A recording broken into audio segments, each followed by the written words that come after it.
Hey, everybody, and welcome back to another episode of the Indy Investor Pod. I am very excited to have Sterling White on here with me again today. He was on a past pod, and honestly, I haven't talked to him in a little while, so we've been kind of catching up a little bit. And it's great to have you back on here, brother. How's it going? Yeah, last time we did some top golf. I was Yeah, warming up then. I would say I've got a little better, but no, I haven't gotten any better. So that's all yeah, right. I appreciate being back on here. And everyone, go ahead and get your popcorn ready because we're gonna drop some bombs and go to nuggets for you. Love it, love it. So fantastic stuff. Anytime you talk to Sterling, just that's what you're getting. You're just getting knowledge, you're getting information, and even it's not about real estate. It's about life stuff. It's about just higher level stuff, which I enjoy talking to you about that stuff, man. So great stuff. I will put a little disclaimer in here as well, is that I am traveling right now. So if there is any street noise or anything like that going around me for the listeners, I apologize, but it might happen. So sorry about that. So Sterling, man, let's start off with you. I'd love to just kick it off with what's some good news that's going on in your life, man. So what's whether it's personal, professional, what's some good news, man? So I've got two things. Last we had spoke, I was in Indianapolis, which is where I was born and raised. Now I live here in Houston, Texas. I like to say Yeah, it like that with that southern accent. there you go. And everything is bigger out here, I would say, except the toilet that I have is the same size as the ones back home. So I think it just may be a defective toilet and I need to get it exchanged out. So other than that, everything's been great. And then secondly is really been going down the rabbit holes of studying philosophy, primarily Stoicism and some other forms of philosophy, and really had enjoyed that. And it just gives me a different perspective on life. And I really see the world differently from just a year to 2 years ago. Yeah. So that's awesome, man. I want to touch on that real quick, but before we do that, have you bought a cowboy hat yet? Do you have your cowboy hat that you're wearing around Houston yet? No, I have not. And I've considered getting the cowboy shoes, but ah, that's just not a look for me. That's all right. I don't know if you're ready for me because you called them cowboy shoes versus cowboy boots, so maybe that's not your thing. No, I'm just kidding. But No, no, no, no. so no, good stuff, man. Let's dig into that a little bit more about just like the philosophy and the stoicism, just that mindset. What has that done for you as far as, and if you don't know Sterling, he's multifamily investor. We used to be single family investor, moved to multifamily, huge on bigger pockets, just huge on a ton of different podcasts, always putting out a ton of great content. But Sterling, what has this done for you as far as kind of digging into some of that philosophy and getting your mind right when it comes to business? I would say is just one, how on the side of viewing the world. And as a prime example is that when people do so, one overarching concept from it is accepting the things that you can control and the things that you can't control. As an example, is I can't control if Brian had a bad day. And he just leans into me and saying some not so nice things. Or let's say I'm calling a seller as a prime example. We're related to real estate, and that person just lashes out at you. Is that you can control your response to that person, but you can't control it and how they ended up lashing out to you. So that's one thing I've learned. And as a response is you could just say, hey, I completely understand, seller. I that you're not ready to sell. I'll just follow up in a couple months or whatever the case is on your follow up versus lashing out back at them. So it's more of seeing that. And then also another form of stoicism and philosophy is seeing the world for what it is and not what I believe that it should be. And that opens up a whole ton of questions and rabbit holes that we can go into. But that would be a whole nother podcast when it comes to Yeah. that. So it's just crazy. I mean, it's so important when you're in the real estate space. We all know that it's just full of ups and downs, and it is a roller Exactly. coaster at times. And there's a ton of stuff that you can't control. Right now, I really can't control what the market's doing or how it's going to adjust or what inflation looks like. I can't control any of that, but I can control how I react to it. How much am I spending on marketing? How I'm training my team? I can't control all that stuff. So just keeping that straight. So I would kind of throw something else in here because I know you're big on physical fitness as well, physical health. How important is that part of, I guess, the game of business to just getting your mind right? I mean, it feels like you're digging into the philosophy side of things, but I know you got the physical side of things down too. So I'm just gonna spitball out here and say your mental health, like you gotta be fantastic right now, right? Feeling pretty good. Yeah, I would say that's first and most important. I've been consistent throughout my life on the fitness side. And I remember talking to a good friend of mine, and I was helping him get jump back started into the gym. And he said to me that, yeah, I took some time off and you've had that feeling, haven't you? And I just said with the straightest face, No. Yeah. And because it's one of those things that just staying consistent with that, because I know is if you have your body right, that leads to your mind right, and by having your mind right, that also what is it that bleeds into, for lack of better words, of your actual work performance too. So I'm a Yeah. firm believer that is working on as many areas and being as good as many areas. I'm not perfect at it because there are some other areas that I've neglected, as well, but is those are the core ones I focus on, and then everything else pretty much comes with it. Yeah. I love it, man. I would just throw into that just to add on to what you're saying. I love what, I love what you put in there for yourself and like kind of being making sure that you're right physically, mentally, philosophy wise and things like that. It's so important. But also as you're a leader and as you're leading people, it's so important for you to be just physically fit, mentally fit, all those things as well. Because just like you were mentioned before, sometimes when you have a bad day, if you react to a team member a certain way or kind of thing, you can't do that. Exactly. You got to get your Yes. stuff together, get your stuff right to be able to be the best leader possible, for what you're doing in your real estate stuff, business stuff, and honestly just life as well. So great stuff, and, man. and Yeah. your team is a reflection on you. That's Yeah. one of the biggest things that I've learned is that and of course you have some bad hires from time to time again, but that's also a reflection upon you too. But is that if you, yeah, you can tell someone or coach someone to be a certain way, but the best way I've learned is to actually be that individual and be an example. And just from just going back to the philosophy side is that not reacting to certain things, because in the event that you react to someone, then everyone else could see that, and now that could be a tarnish on you, or they believe now that they could do that too. So Yeah. it really starts with you. And I just want to use the example is that if you're on a plane, when they tell you is that if it's going down and you grab your oxygen, they say you take care of your oxygen first, then you can take care of the family or the person that's next to you. Yeah. So that's true. I mean, it's a great analogy, and it's so true. Take care of yourself first, and then everybody else comes after that and stuff. So great stuff, man. Let's dig into a little bit of the real estate stuff then. So what's been going on with you on the multifamily side? Like any new projects you got underway, or tell us a little bit about what's going on with you on that real estate stuff.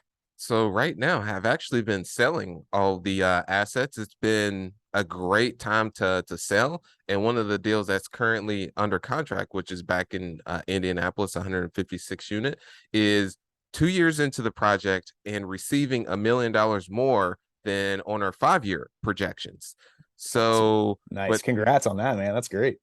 yes. Well, what happened is that, and this is what we're going back and forth on the insurance company. So there was a fire at one of the buildings, Yeah. took 8 units down, and now we're essentially going back and forth to the insurance company to because one is if we well, all right, I'll briefly to make a long story short is if we sell the property is they well, okay, for insurance purposes, they would break it down in thirds. But then if we sell the property, they'll only give us the upfront payment, which would be the third. So now we're negotiating with the insurance company to then receive at least 70% of the total cost to renovate those units, which is about $1 million. And then we have to go to the buyer to see if that is acceptable. So that's Gotcha. where we're at now. And that just goes to show things that are out of our control. And my response was first, are the people that were in the units okay? They're Yep. okay. And I said, okay, we'll just have to move along based upon this. Yeah. So no, it's like yeah, just like what we're talking about. You can't some of that stuff is just out of your control, and just how do you handle it and how do you go with it and stuff like that. So I'm sure the buyer is not too thrilled about that as well. But hey, he has to roll with the changes. Okay, how are we gonna adjust here? So good stuff, man. So in general, let's talk about that. And just as I mentioned the word adjust, let's just talk about that. How from the multifamily side is how are you adjusting, or how are you and some of your even your mentees, the people that you're coaching and stuff like that, how are people reacting to the adjustment, or how are they adjusting to what's going on in the market right now? I see most investors I've spoken with is selling primarily and then still acquiring, but not as much. And they're more so selling and using that capital and having it ready as dry powder for when things start to turn. So Yeah. that's what I see most people doing. And I wouldn't say all, there still are individuals acquiring, but I see most that are selling and then going to have that capital on the sidelines to be ready to deploy once things do start to shift in the market, which is what I'm slowly starting to see. Yeah, that's gonna be my question. And that's a great response to that because when you mentioned that you're selling too, I'm always like, man, what are you doing? I know you're in this for the long term, for the buy and hold, long term and stuff like that. So I'm like, why would you want to sell Sterling? But that makes sense. Sell why you're getting the top dollar right now. Then maybe next year this time or down the road at this time, you're gonna be able to maybe turn that 156 units, maybe you can turn that into 300 units or whatever it may be. So is that the game plan and really what you're seeing people kind of just stack that cash to be able to capitalize on everything that they can? Yeah, and I like that stack that cash. All Yeah. right. That's a nice little Brian's got some bars for us, but is and that's what I've learned from people that are further along in their journeys than me. So I haven't acquired anything in the past year and a half since that 156 unit, and they have dry spells. But then when things do turn, that's when they go into full acquisitions mode. So that's one thing I want to share with people is just patience, because people that I do coach or that are, let's say, looking to get into larger or mid-sized multifamily, as an example, is they're so impatient. And I know a lot of that does come from social media, which I don't even get on social media as often. I mean, sometimes I don't get on it at all. So you don't get too much into the FOMO and okay, this person, this closed this, they closed this, and then now you're believing that I have to close on something, and then you get yourself into a bad deal. Yeah.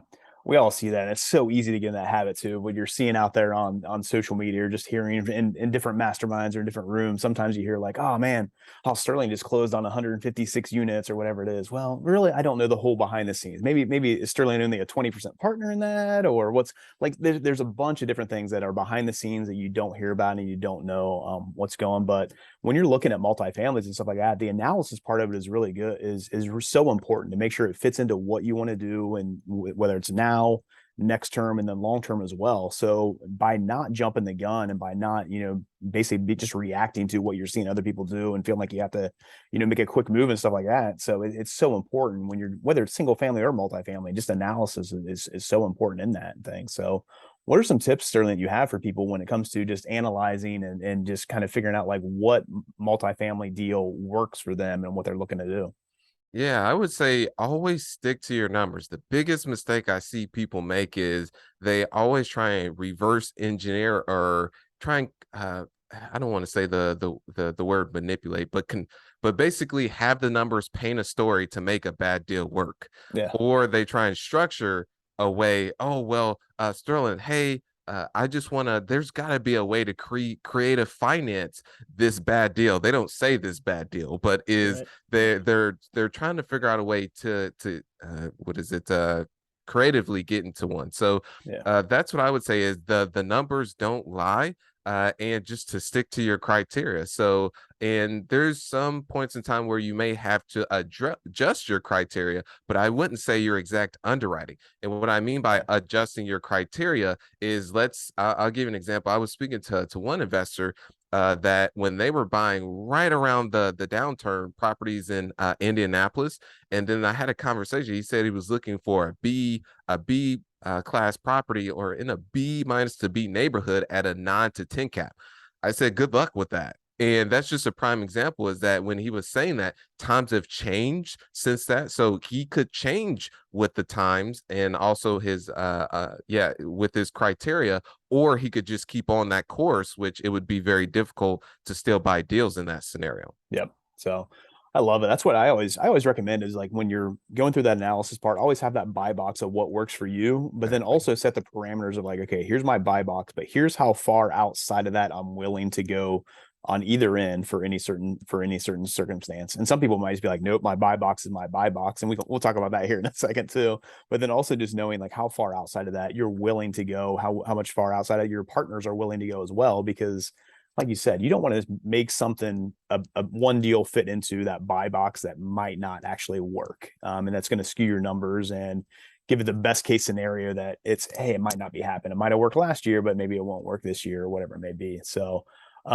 on that Yeah. end of those people too that are trying to maybe they only stick to just that buy box without going outside of it a little bit is I know when you're looking at whether it's single family, multifamily, whatever, analysis paralysis is a real thing. And I we all agree.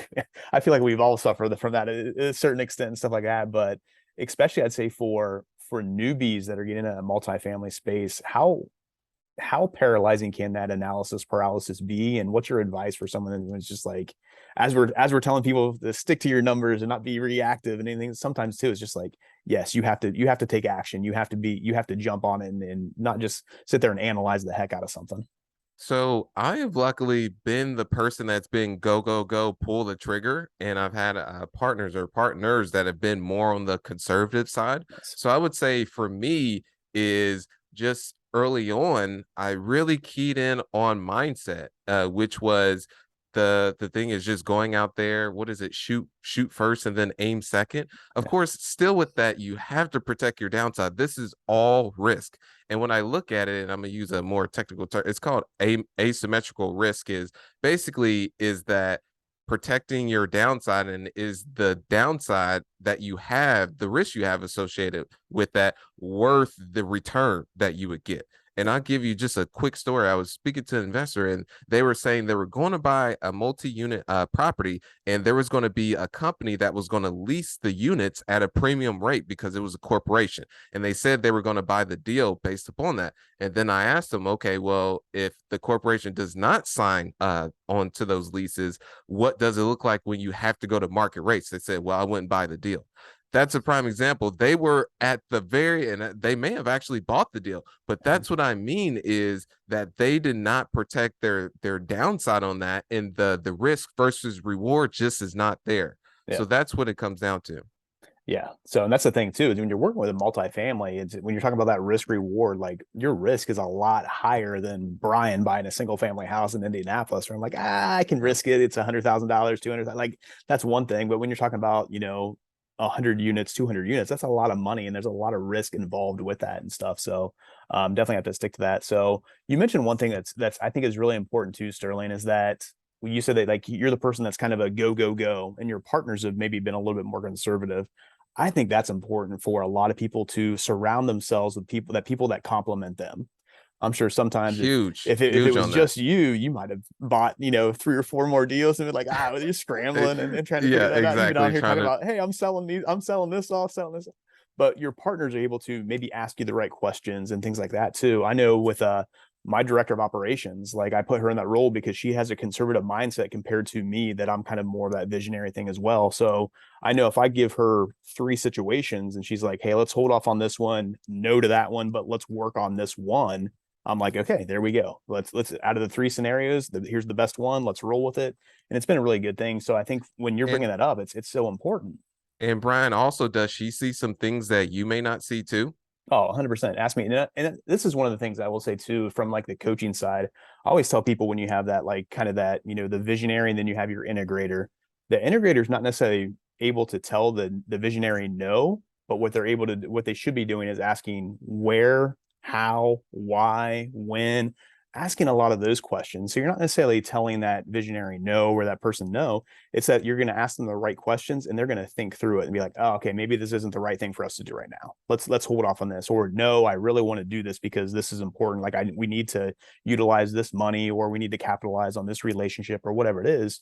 If you can argue through it and work your way through it, then it is important. It's time to go for it. But a lot of times you're like, no, let's pull back on that. You're right. You asked the right questions that I can kind of wrap my head around now. So Gotcha. And you got that concept from what is it, Traction, the visionary and implementer? so a little bit of so traction model, but also a sharper business solution. So that's a big thing that Gary Harper always talks to me. He's my personal coach. He and Eddie Wilson, that's what they talk about, is basically like, hey, that number 2 or that operations person, an integrator, it's not necessarily they can't say no, but it's ask the right questions. It's the when, the how, the why, and things. And I've seen that relationship, if people can work on that relationship part of it, it works so well within business and things. So, but it sounds like you have that great setup too, to where you are that maybe that runner, and then you have your Yeah, I'm your more of the conservative people integrator, that are, I yeah, would there you say. go. Yeah. So And when it comes to visionary, I have somewhat of, but definitely my skill set is taking an idea, pushing out into the marketplace, and actually going to execute yeah, on it. I'm yeah, working more on the vision, or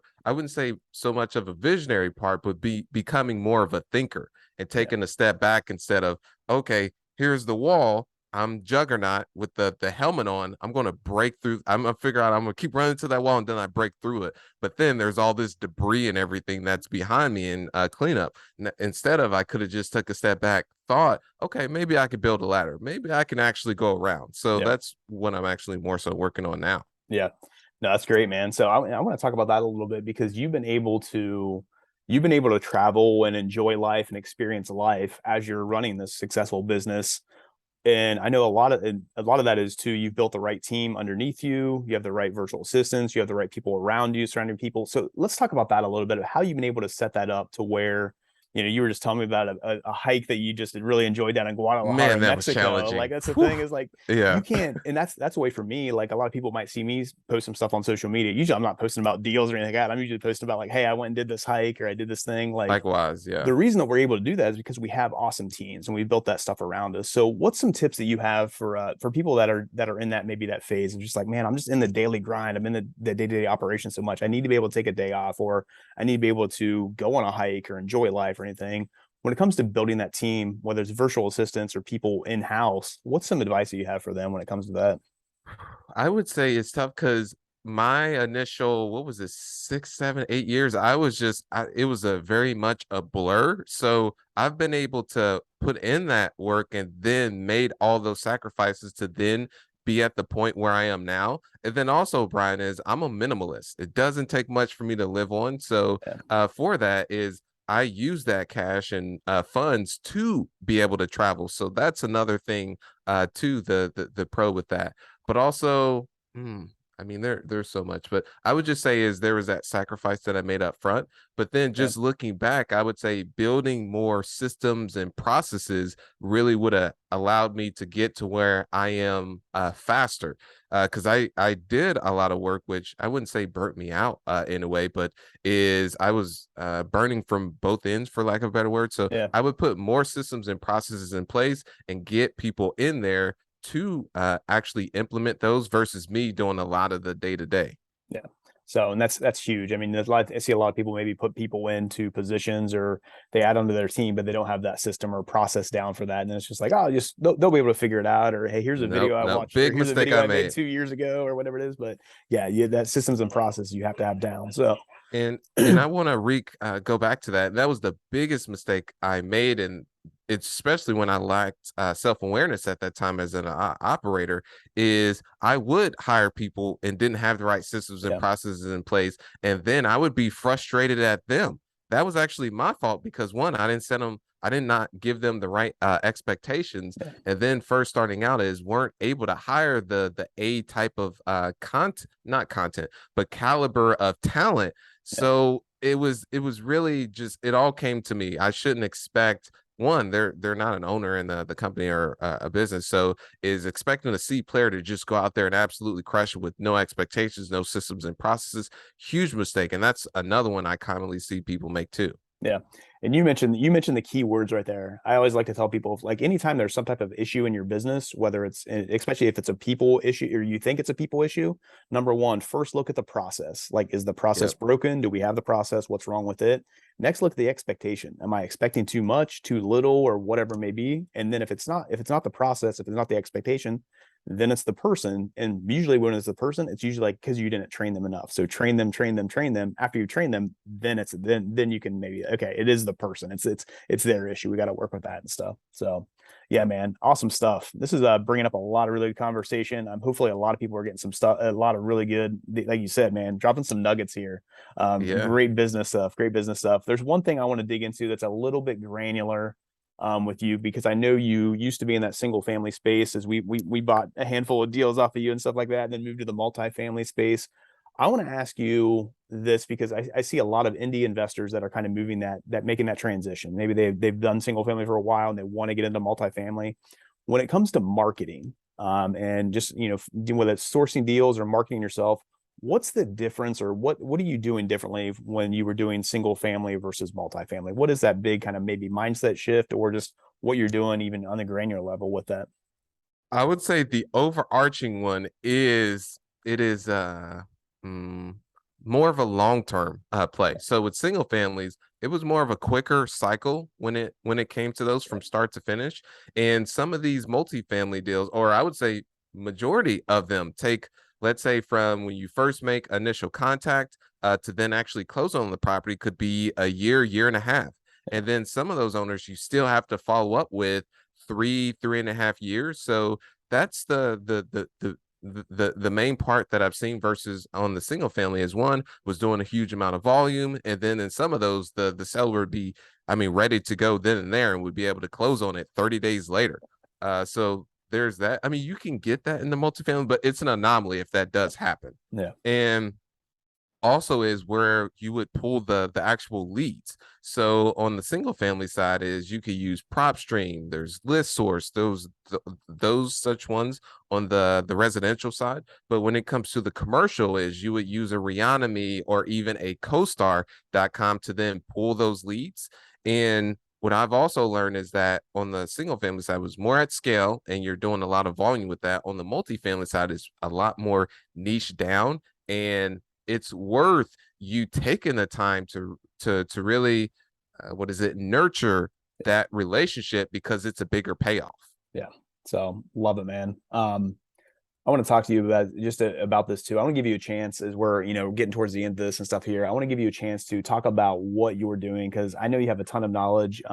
You've had a lot of students that have been very successful, and things like that too. Also, I just mentioned like I see a lot of people in the Indy space that are getting ready to move from single family wanting to get to multifamily. So I want to give you a chance to just kind of mention what you're doing as far as what your coaching program looks like, and if you're doing anything, are you what you got going on next with bigger pockets or any of that stuff too. So what's some good stuff that people can learn from you and really jump into that multifamily space?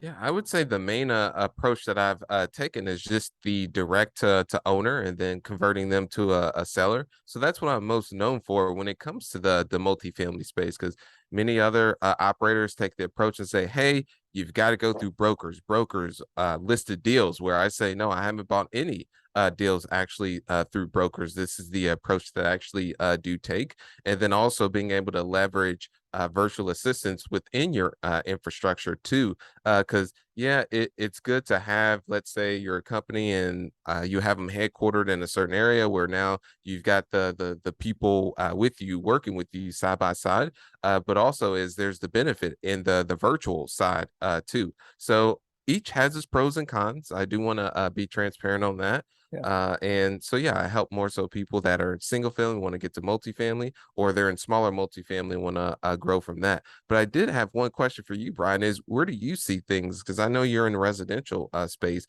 Are you starting to see a shift, or is there still plenty of demand there? There's still plenty of demand. I think we're at a time in the market, and this is where I've been back and forth on this. I know there's going to be, with inflation, with the recession, with the interest rates, there's going to be there's going to be some type of a slowdown. There's going to be some ups and downs and things that are going on. But also, we're at a time where there are more people buying properties than ever before, whether it's hedge funds, whether it's individual investors, the mom and pop investors too, that just want to get into it and have a couple of rental properties or flip some properties. And there's just a lot of people that want investment properties and want to get into the space more than ever before. So even though the homeowner maybe is paying a little bit more for their property and maybe we see a little bit of slowdown, we see some more properties being active on the market a little bit longer, I think there's also just a lot of people that are buying. So as far as our personal business or our business goes and stuff like that, we're honestly seeing exactly what we saw during COVID. When COVID hit, we literally saw a slowdown for like 6 weeks where we did okay. Like we weren't like, doing amazingly awesome or anything like that. But we just saw a little bit of a slowdown. And then the same thing happened like just within, just with the market shifting here now too.